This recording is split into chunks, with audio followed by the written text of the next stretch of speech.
Shalom, saudara, suka atau tidak suka, siapapun kita, semua orang akan melewati yang namanya titik-titik terendah di dalam hidup. Nah, saudara mau pejabat, saudara mau pengusaha, saudara mau rakyat biasa sekalipun, bahkan saudara hamba Tuhan sekalipun, saudara akan melewati yang namanya titik-titik terendah dalam hidup.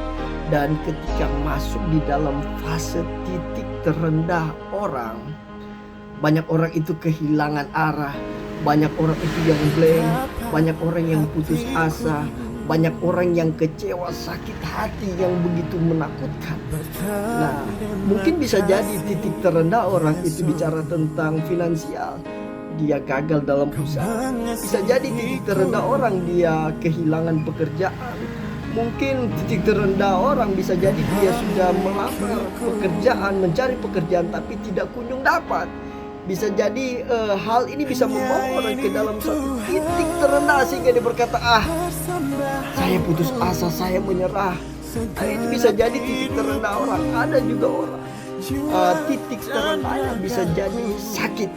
Dia mendapat satu penyakit, kemudian dia sudah mencoba berobat kemana-mana dan hasilnya itu kurang memuaskan.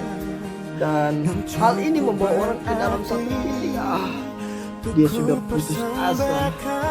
Dia merasa bahwa dunia ini tidak adil. Mungkin saja itu bisa jadi titik-titik terendah orang. Bahkan bisa jadi juga titik terendah orang itu dia terlibat dalam kasus, kemudian masuk penjara, dan di dalam penjara dia merasakan titik terendah, dia ditinggalkan oleh orang, dia ditinggalkan oleh keluarga, orang yang dicintai, sehingga membawa dia ke dalam satu titik yang terendah. Nah, saudara, di dalam satu hal yang saya mau sampaikan kepada saudara, semua orang tidak akan pernah lepas dengan namanya titik-titik terendah dalam hidup. Kapanpun, dan bisa jadi waktu besok atau lusa bisa jadi terjadi dalam hidup. Tapi ketika ini terjadi, sebenarnya orang akan berhadapan dengan yang namanya dua pilihan.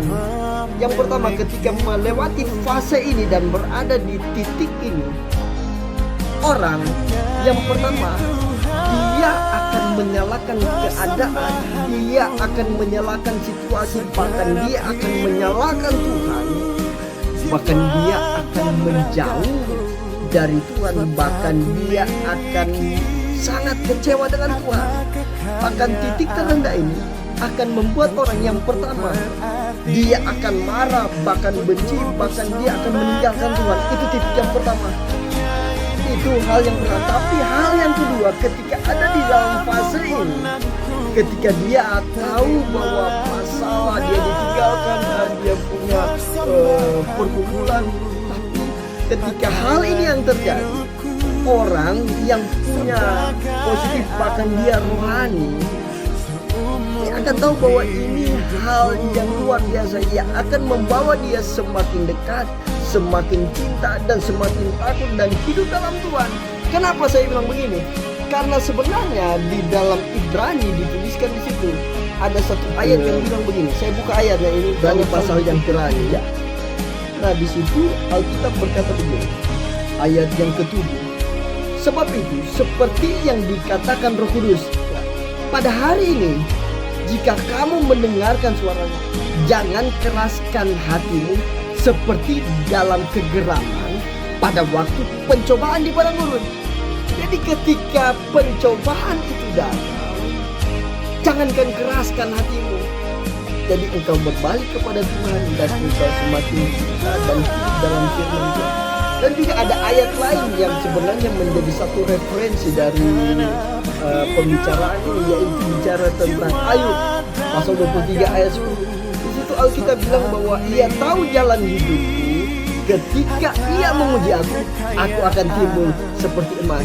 Jadi orang ketika berhadapan dengan masalah titik terendah, yang pertama, orang yang dia bijaksana, dia akan hidup semakin dekat, semakin cinta, semakin hidup takut akan Tuhan. Dia tahu di balik proses hidup itu ada sesuatu hal yang luar biasa. Tapi orang yang tidak bijaksana, ketika dia mendapatkan hal yang seperti itu, dia akan menyalahkan keadaan, dia akan mengeluh, dia akan mempersalahkan Tuhan, dia akan kecewa kepada orang-orang sekitar. Nah, ini hal yang tidak bijaksana. Tetapi saya mengajak kepada saudara, apapun yang terjadi dalam hidupmu, engkau harus semakin cinta Tuhan. Percaya di balik proses ada hal yang besar. Nah, saudara, Roma pasal 8 ayat 18, penderitaan zaman sekarang itu tidak sebanding dengan kemuliaan yang akan diberikan kepada kita. Tetap maju terus, berjuang terus. Tuhan Yesus memberkati. Shalom.